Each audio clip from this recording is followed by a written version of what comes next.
Fermez les yeux un instant. La lumière de votre lampe de chevet vacille. Un bruit étranger vient du couloir. Et si ce n'était pas seulement un bruit? Il est 3 heures du matin. Vous êtes seul, dans le noir, le cœur battant, les yeux rivés sur la porte. Est-ce que vous avez bien pensé à mettre le verrou en rentrant aussi tard? Vous aviez cette sensation, cette impression d'être suivi dans la nuit. Mais c'est qu'une impression, n'est-ce pas? Après tout, personne ne sort à cette heure-ci avec un orage pareil. Personne? Vraiment? C'est Halloween et nous devions évidemment parler de la peur. Et pour ça, quoi de mieux que de se fonder sur les écrits de Stephen King, le maître de l'horreur. Il a écrit en 1981 Anatomie de l'horreur, qui se présente comme une danse, macabre, à travers les mécanismes de celle-ci. Je vous propose un voyage en souterrain, dans les ténèbres, avec au bout du chemin quelques clés pour mieux comprendre et essayer de retrouver le tunnel qui vous mènera à l'air libre. Inspiration.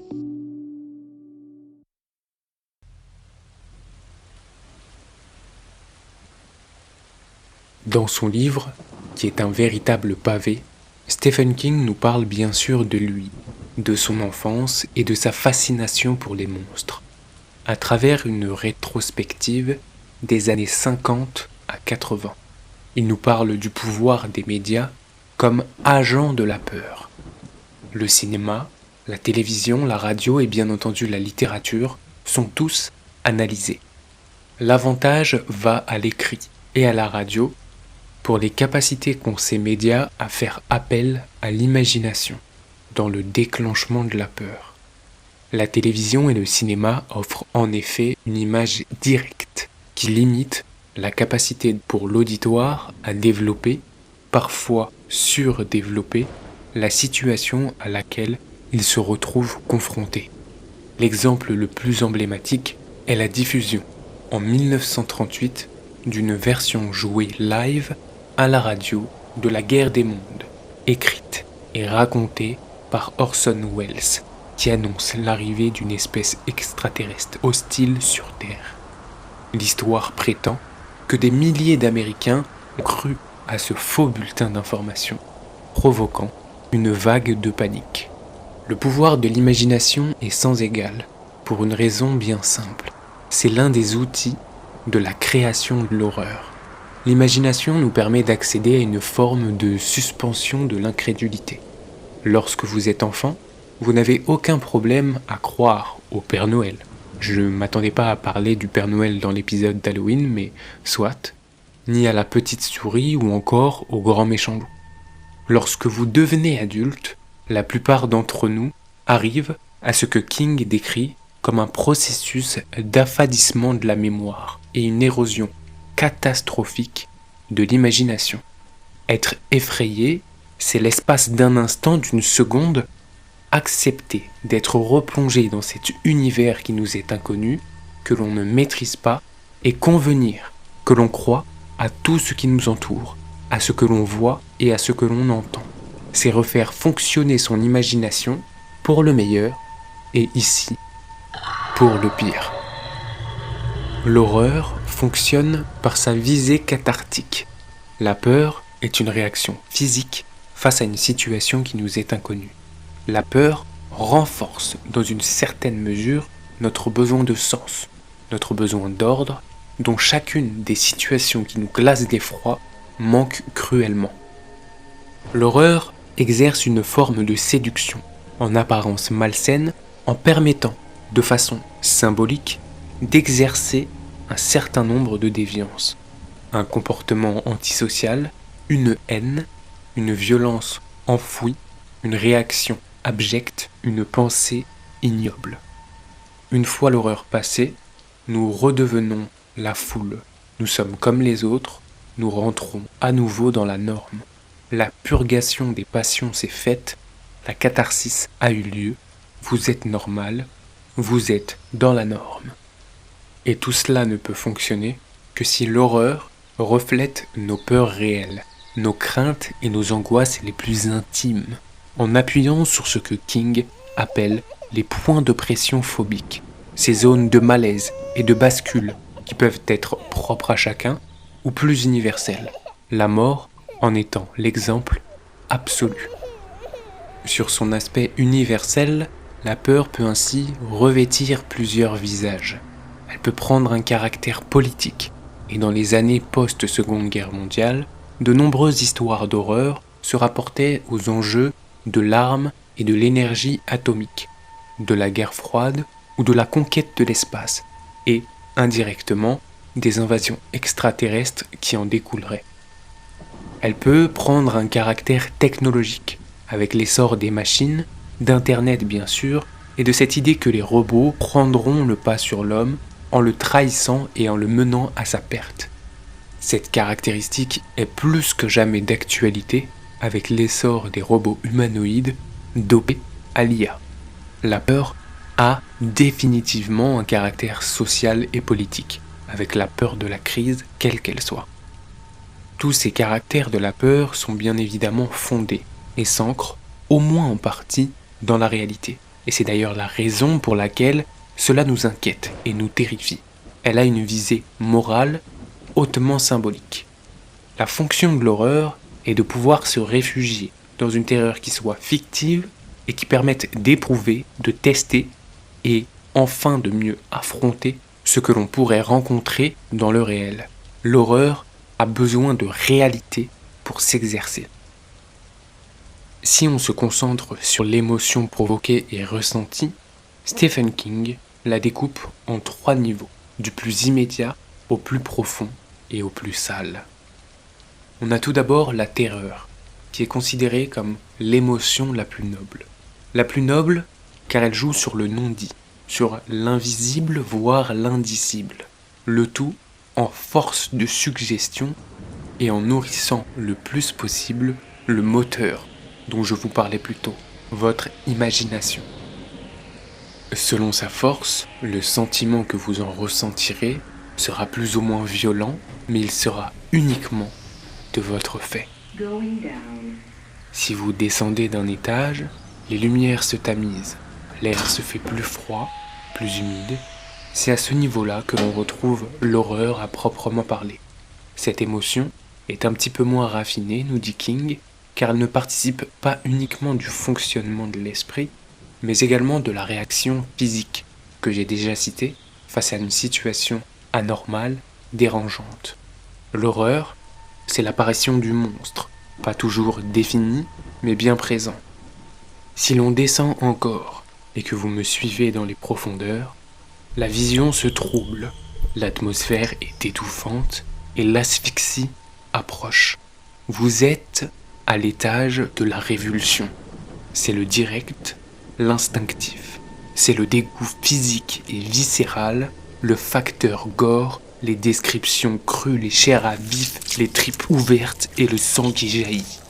C'est la réaction la moins noble, celle de l'émétique, celle du primitif. Vous êtes tout en bas, au plus profond du puits. L'idée de cette autopsie de l'horreur n'est pas de justifier une violence certaine, c'est par contre d'en expliquer la nécessité narrative. L'auteur d'horreur devra découper soigneusement dans chacun de ces différents registres afin de faire ressortir les veines de ce qui l'intéresse, selon ce qu'il voudra provoquer chez son public. Ces distinctions sont certes un petit peu académiques avec leur qualité, mais Stephen King admet lui-même qu'elles sont surtout intéressantes pour les associations que l'on en fait. Il nous dit « Je m'efforce donc de terrifier le lecteur. Mais si je me rends compte que je n'arrive pas à le terrifier, j'essaye alors de l'horrifier. Et si ça ne marche pas non plus, je suis bien décidé à le faire vomir. Je n'ai aucune fierté. » Un autre aspect important de cette anatomie de l'horreur, c'est l'émergence d'archétypes. Ce sont les grands modèles de personnages que l'on retrouve ici dans l'horreur. La première des cartes du tarot, c'est celle du vampire. Le vampire est perçu comme le symbole séducteur, sensuel, voire érotique. Il a la caractéristique d'être, dans une société normée, puritaine, l'incarnation même du péché, allant jusqu'à souiller le sang de ses victimes et les corrompant ainsi de l'intérieur. Il est celui qui exploite le désir refoulé. Il est l'opposition aux mœurs répressives, mais également l'être dépendant, addict à sa propre immortalité, vide d'âme par nature, qui se remplit et dans un sens s'humanise comme il le peut, par les morsures qu'il inflige à ses victimes et à ses proies. C'est la séduction mortelle et la corruption intime. Il fonctionne par une terreur subtile liée à son attraction quasi mystique. Évidemment, il s'agit de Dracula, Nosferatu ou encore, plus récemment, le Edward Cullen de Twilight. Ayant cité Edward, la team Jacob sera probablement ravie de cette transition car la deuxième carte de notre tarot est celle du loup-garou. Le loup-garou représente la bête intérieure, cette image d'une dualité difficilement contrôlable qui se révèle uniquement sous certaines conditions. Si l'on va plus loin, c'est une forme de schizophrénie, une lutte perpétuelle entre une apparence de civilisation et un intérieur de sauvagerie. La différence ici, c'est que le loup-garou n'est pas une projection extérieure. Il représente le mal, le monstre existant en chacun de nous qui vient hurler de façon cyclique ses frustrations qui peuvent être provoquées par des changements, qu'ils soient sociétaux ou personnels. Bien sûr, il s'agit ici du Mr. Hyde, du Dr. Jekyll ou encore de Hulk quand Bruce Banner se transforme. À titre personnel, et même si ça n'est pas dans les plages des années étudiées par King, je pense qu'on pourrait même aller plus loin et ajouter Tyler Durden dans Fight Club qui se révèle être l'alter ego de notre narrateur. La troisième carte est dédiée à ce que King nomme la chose ou la créature sans nom. Cette dénomination désigne une entité informe, non complètement identifiable, mais pourtant dévastatrice. Cet archétype-là, c'est celui qu'on retrouve souvent dans l'œuvre de Lovecraft. Il fonctionne sur la terreur, au sens que j'ai décrit plus haut, car il va faire en sorte de bombarder l'imagination pour la faire fonctionner à son plus haut niveau. La chose va refléter l'angoisse existentielle, celle de l'incompréhension humaine. Cette peur-là est parfaite dans un storytelling, car elle permet de construire un suspense progressif et abstrait, qui va grandir dans l'esprit du public avec une éventuelle révélation. Qu'est-ce qui se cache dans ce coffre abandonné dans la cave? Parmi les exemples, on retrouve le monstre de Frankenstein, en tant que créature terrifiante, mais difficilement nommable et identifiable. Mais on pourrait aussi ajouter les virus, les champignons, les nuages atomiques, un des exemples récents étant le champignon meurtrier de The Last of Us. Notre dernière carte maintenant, c'est celle du fantôme. Le fantôme apparaît comme le plus immédiat des archétypes, mais s'il nous fait frémir, c'est qu'il nous mène à voir notre propre visage.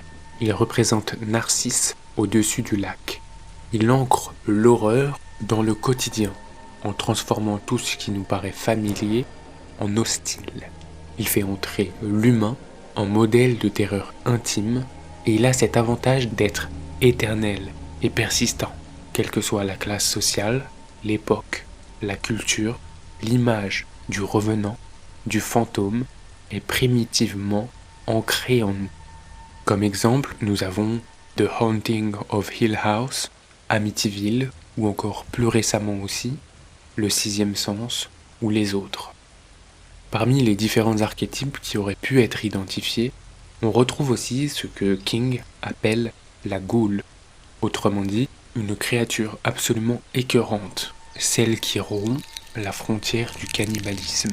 King justifie de ne pas l'inclure dans son tarot car il considère qu'elle se rapporte parfaitement d'une part aux vampires, pour des raisons évidentes, mais également dans une certaine mesure aux loups-garous. Cependant, il reste quand même une carte bonus. Celle du fantôme nous oblige en effet à ajouter une carte à notre jeu pour qu'il soit complet. Cette carte, elle découle de la précédente. C'est le lieu maléfique. Quand je parle de lieu maléfique, je ne parle pas nécessairement d'un château. Ça peut être une gare, une voiture, votre bureau, votre maison. C'est le lieu où le quotidien vire au cauchemar. Cette carte est primordiale car le lieu incarne une extension de nous-mêmes. C'est l'endroit où l'on se pense en sécurité, où rien ne peut arriver et encore moins le malheur. C'est le lieu où nos besoins fondamentaux sont couverts et qui ne peut pas être profané ou corrompu. Et lorsque l'on se pense en sécurité, que l'on croit que les malheurs sont dehors, que l'on se persuade que les dangers sont à l'écart, y a-t-il pire cauchemar que de réaliser que nous sommes en fait enfermés avec eux? King nous dit que le lieu correspond à des maisons lépreuses, selon le Lévitique, ou encore à la maison d'Hadès, selon Homère. Et ces lieux, généralement, nous sentons, dès le départ, que rien ne fonctionne comme il le devrait. Les murs, les angles ne sont pas droits. Il y a ce sentiment d'anormalité, d'approximatif. Assez naturellement, et pour une question de crédibilité, c'est un lieu avec une histoire, si possible, un contexte historique, lourd de sens et de tragédie. Le lieu maléfique a cette particularité de travailler les occupants jusqu'à l'épuisement, pervertissant leur esprit et en actionnant chacun de leurs points de pression phobiques jusqu'à les rendre paranoïaques. Pour ne vous citer qu'un seul exemple, et de Stephen King lui-même, c'est évidemment l'hôtel Overlook dans Shining. Nous avons à présent notre jeu complet, le vampire, le loup-garou, la chose ou créature sans nom, le fantôme et le lieu maléfique. Ces différents archétypes pourraient évidemment être étendus, mais ils sont structures qui façonnent la glaise de notre imaginaire lié à la peur. À l'évidence, les différents médias s'en emparent, les adaptent. Mais la force de ces archétypes est qu'ils transcendent le médium par leur universalité. Ils ont une influence persistante qui se retrouve dans les œuvres modernes et dont j'ai pu donner un aperçu. Dans l'absolu, le fantastique, et notamment la littérature fantastique, dont l'horreur se trouve être une sous-catégorie, ce fantastique tourne autour du concept de puissance. L'horreur fonctionne car elle place celui qui en est la victime en situation d'impuissance face à ces monstres, face à ces archétypes. C'est comme ça que la peur vous domine, prend le dessus et vous terrifie. L'émotion provoquée est simple, elle n'est pas réfléchie et n'a pas besoin de l'être. Même si King arrive à graduer les différents niveaux d'intensité de cette peur, il ne s'agit pas d'un sentiment sophistiqué. La peur relève de l'animal, de l'instinctif. C'est votre instinct qui vous crie la fuite. Tout cela nous rappelle que les meilleurs récits d'épouvante n'effraient pas pour choquer, ou pas uniquement, mais pour libérer et vous apprendre à danser face à la mort. L'horreur, le fait divers, l'histoire nous permet d'aller voir ce qui se cache derrière la porte de la cave que l'on maintient normalement fermée à double tour. L'horreur et la peur font partie de nos vies. La peur est à la fois un mécanisme de survie et de défense, mais parfois elle peut être un frein qui peut signer la paralysie face à l'horreur, face au danger et nous mener à la fin. L'horreur est présente partout, sous différentes formes, à travers les archétypes que je vous ai décrits, ou bien leurs déclinaisons qui s'y rapportent. Mais le danger est là, présent, et la chose rôde toujours, non loin de vous. Maintenant dites-moi, qu'est-ce qui vous terrifie et vous glace le sang? La sensation de la main qui se pose sur votre épaule alors que vous êtes seul dans ce canapé? L'arrivée de cet inconnu dans votre foyer? Ce bruit grinçant, persistant dans le grenier? Cette porte qui ne s'arrête jamais? Ces murs qui se rapprochent et finissent par vous oppresser de plus en plus? Ces ténèbres sombres d'où une masse informe semble se détacher? Cet abîme qui s'ouvre sous vos pieds et vous entraîne vers les fonds insondables de l'océan qui pèse au-dessus de votre tête?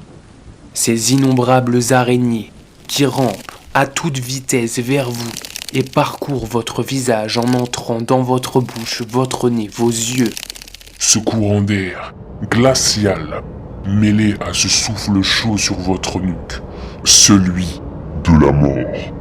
Dites-moi, quel est votre pire cauchemar?